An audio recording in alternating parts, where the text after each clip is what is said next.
Ladies and gentlemen, how y'all doing, man? Welcome back to another video. Today I'm on my legend Bill Russell build. The build I claim is the best center build in NBA 2K20, and I stand by that. Despite a lot of people disagreeing with me, I promise you this video is going to show my point of view. You might still disagree with me, but at least I can show you my reasons behind saying that, okay? Now I'm talking, you see the attributes here and whatnot, but I'm talking about comp situations. I use this build in Comp Pro-Am when we're playing for thousands of dollars in these tournaments, in these leagues.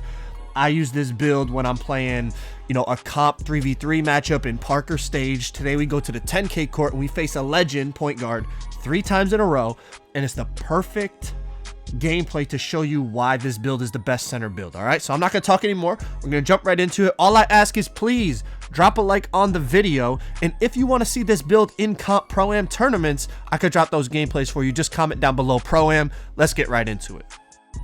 So 9 times out of 10, if you're playing comp stage, you're playing on the 10K court, and this is the type of lineup you're going to see. Offensive threat, a lockdown, and then a center. They have a glass lock at center. Obviously, I'm on my 6'9" paint beast that you guys just saw.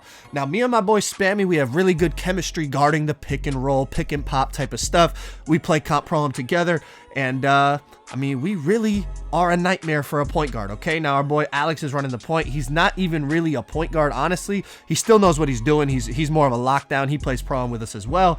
But in this gameplay, in these 3 gameplays, I should say, he's going to be running the point, and he's actually doing really, really well. But check this out. So Spammy's guarding ball. Obviously, I'm guarding the center, but I am responsible for any time Spammy gets in trouble like that. You see, I'm able to step up in time, even on the crab, or if we have to full switch. That's what makes this build so different, man, is the speed factor and how good it is defensively.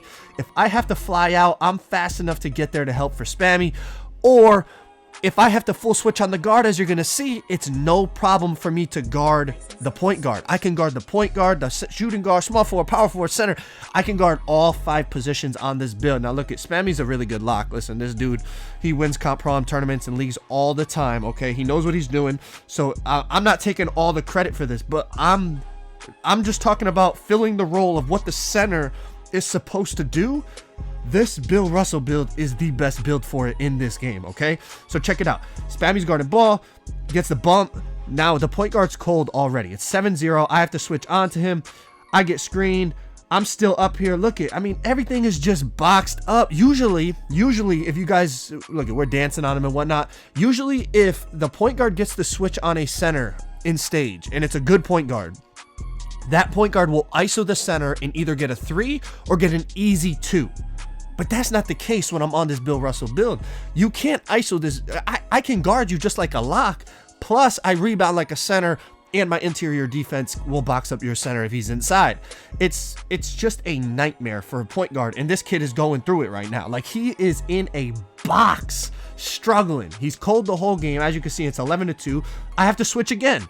I'm switch. He's got the ISO. You see, as soon as they get the switch, the center goes to the block, and it's supposed to be the point guard's supposed to ISO me, or if he can, he throws the bailout lob to the center like that. But usually the point guard wants to ISO the center because he feels like he's got the speed advantage. But in this, like I said, on this build, it's just not the case, man. It's 14-4. We're pressing like crazy against these dudes. Look at, like, I'm trying to take a charge on him. Spam, he's bumping him. We're all over it. He thinks he's got openings, but I'm flying up. We're switching it. I force him to pick his dribble up. As soon as I switch on, he's forced to pick up his dribble against the center, man. I mean, listen, and like I said, it's not just one gameplay. We got 3 games against the same kids for you because they kept coming around. And I figured, you know, listen, they're good players. Obviously, they're stage players. He's a legend, you know, and they're running a comp lineup. And it's 3 games in a row of pretty much the same thing. I will give them credit. They did make adjustments. But for the most part, as you can see, I mean, this build, look at contact dunk over this dude and glass takeover. Offensively, this build is not bad either. It can do it all. We got the glass take. This point guard is going to be seeing nightmares tonight about us guarding him on this pick and roll because it's looking bad. It's 18-8. He's been cold for more than half the game. Now check it out. Spammy gets screened. He's going to run to the corner. I have to pick up. Boom. I pluck him. Unfortunately, it goes out of bounds, but I'm ripping. I'm getting plucks on the point guard. Spammy plucks the center. I'm going to run to the corner, man, and you already know Big Bill's got that 3 ball going too. So check it out. We win that game. The dude goes 0 for 6 with 2 turnovers, and it's not a shot at him. I mean, this is a tough defense to deal with when me and Spammy all over you on this pick and roll, all right? But I'll give them credit. Game 2, they made adjustments, and it's a much more competitive game, and I give them credit for that. And then, of course, we have Game 3 after that. So check it out. They come around. This is the very next game. I don't know if they changed badges or anything like that, but they definitely made a change in how they're playing, and it took us a little while to adjust to it, but as you're going to see, the defense still comes up clutch in the end, and it's just, listen, part of it is, yes, our chemistry on defense, but also it is this build, man. This Bill Russell build is elite. If you want the build, man, I'll leave the link to the build video in the description so you guys can check that out. But check it out. So they start off with the pick and roll again. I'm not gonna lie, the dude, he's playing a little better. You know, he's not cold. You see, he's creating a little more space, but not really, right? So Spammy's still all over it. He's struggling, but I'm gonna give him credit. You're gonna see a couple clips where he does play a little better, and he's starting to figure out, I guess, maybe how we guard it. I don't know, but we go up 2-0, right? He comes back. He's spamming that little between the legs dribble glitch. Spammy gets caught on the screen here. I fly out. I get a late contest. The fact that I even got 6% on that is incredible. He should make that shot, though, honestly. He got open enough. He should have made that. That's a good play on him. Alex gets a little crab, pulls up. It's green. Really good shot. They're going to come back. He's going to, look, he's cold already. So that's 2 games that within the first, like, 4 possessions, he's cold. But hey, it's not over. You know, obviously it's still early in the game. Check it out. He gets open. I'm a late jump. The contest is way better that time, but he greens it. So hey, credit to him, and he was cold and he greened it. So great shot. We go for the lob, doesn't work. Spammy grabs it, gets a dunk. We get a little lucky there. So now off the inbounds, because we got a reach and foul, Alex is gonna gamble for the passing lane, which leaves me kind of 2v1. We give up the lob, but you notice they threw it directly into the lock on that play. So just keep that in mind. We're starting to see a little bit change of strategy. Now, here's another reason this build is the best center build. You see, if their center presses, I outrun them down the court every time I get a dunk, because this build is so fast. It's so fast that you can outrun the center. But as you can see, we talked about they changed the strategy, and it took us a little while to adjust to it. They're inbounding it directly to the lock and going at our offensive threat. He's just getting it off the inbounds and like just straight rim running and hop stepping. Look it, throw it into the lock. He just runs straight at our point guard and gets a dunk. So eventually he did this 2 or 3 times. I realized, all right, I got to get back because Alex needs my help. But that takes away from the fact that I can't press ball with Spammy, which we obviously have great success doing. So right here, me and Spammy make a mistake. I'm guarding his left side, and the screen is also on the left, and Spammy gets sucked into it, which means when the guard runs to our right, he gets open and gets a 3. Now Alex comes back with a little abuse of the close shot post fades there.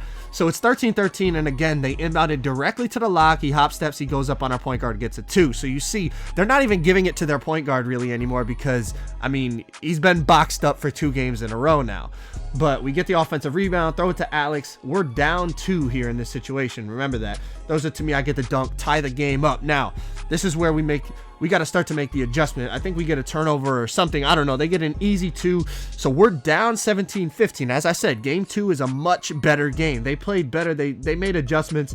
Alex pulls up, knocks it down. We're up 18-17. Now check this out. This is where defense has to come in clutch. I decide to just get back because I'm not letting that lockdown just rim run our point guard. So now they have to give it to the point guard, and he has to try to deal with this nightmare of defense. He tries to throw a dot to the corner. He's overthinking it. He had the center wide open on the roll, as you guys saw, but he thought Alex would rotate down. Obviously, Alex is smart. He's not going to give up a 3 in that situation. You can take the 2 on the roll, which we talked about. We're just going to 3 up in that situation. He overthinks it, throws a Stevie to the corner. That's game over. So game 1, they were completely boxed. Game 2, they made the adjustment. They let the lockdown really go to work, you know, getting rim run, hop steps and stuff on our point guard, made it a closer game.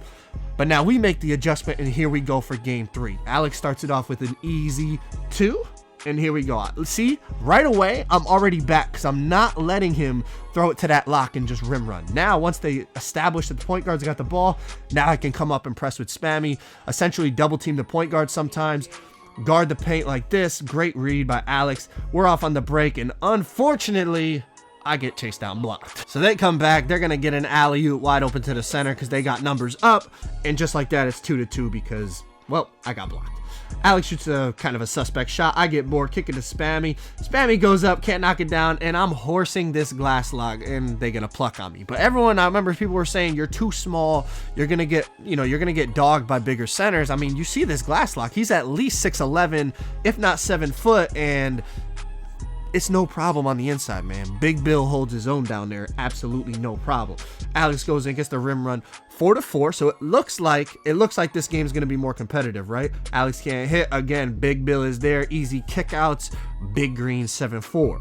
So it looks like it's a more competitive game. Obviously, it looks like, you know, it's not going to be game one all over again, but you're about to see. Very quickly, we could flip that switch, figure out what they're doing, and we just clamp that stuff up. So more defense in this video than ever. Usually, you guys know my videos are all about offense, but I just wanted to show to you why, especially when you're talking about comp games, man, this Bill Russell build is the wave. And like I said, if you guys want to see him in comp pro-am where he excels even more than 3v3, I'll definitely drop that for you guys. All you got to do is drop a like and comment pro-am down below. But as you can see, switch onto the point guard again. It's boxed. The only option he has is to try to throw a bailout alley-oop to the center who's being guarded by our point guard, or by our lockdown.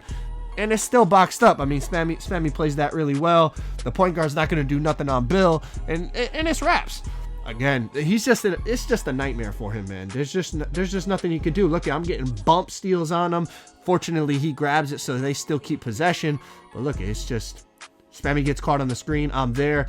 Great shot, I'm not gonna lie.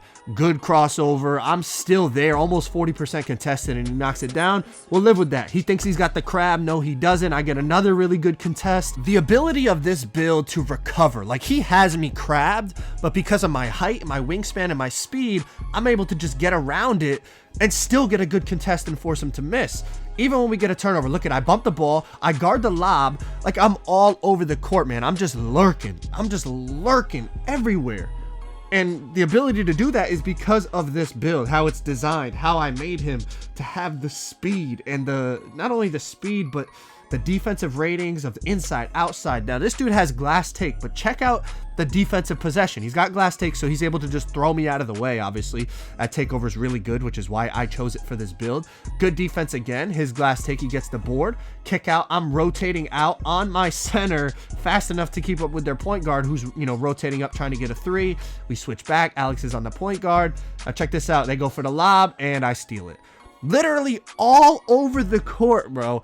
All situations, this build is elite defensively. You can't tell me it's not, man. Like, these dudes are good players. They have a legend offensive threat, which is the best point guard build to use on threes. Like, they have a glass lock. The only way they're going to score now is inbounds glitching lobs like that. So it's 14-13, right? It's a close game. But look at how quickly we flip the switch. 16-13, just like that. Here we go, right? Pressing, I'm back, so the lock can't get the inbounds. Now we can press the point guard and just give him hell, right? So he's going against Spammy. He kind of gets the crab. You see, as soon as he gets the crab, I step up. Spammy with a good jump. Alex rotation. This dude shits his pants and shoots a close shot and misses. Like, he had the easy dunk, and I don't know, he just got nervous or something. But 18-13, just like that. It went from a close game to basically game over, but it's not over just yet. Now, this play right here, only good players will see what I do. Look, Spammy's out of position, right? So you see, I take a step back to guard the passing lane, baiting the point guard into taking the shot. And this build is so fast and long and tall that I'm still able to get a really, really good shot contest. Normally, to the naked eye, that would just look like a bad play by the point guard. But literally, I drop back so that if he throws the pass, I steal it. He sees me drop back and thinks he's got the shot, so he shoots it. But by the time he finishes releasing the ball, this build at 6'9" with max wingspan and 87 speed, I'm able to recover and get a really, really good shot contest. As you can see, he knows he just got outplayed in that possession. He just flops. He's like, you know what? I got him there. I got him. And part of it is IQ of me playing defense, but a lot of it, I'm telling you, a lot of it is this build, in my opinion, the best center build on NBA 2K20. Hopefully you enjoyed the video, man. Drop a like, sub up if you're new. I'm out. Peace.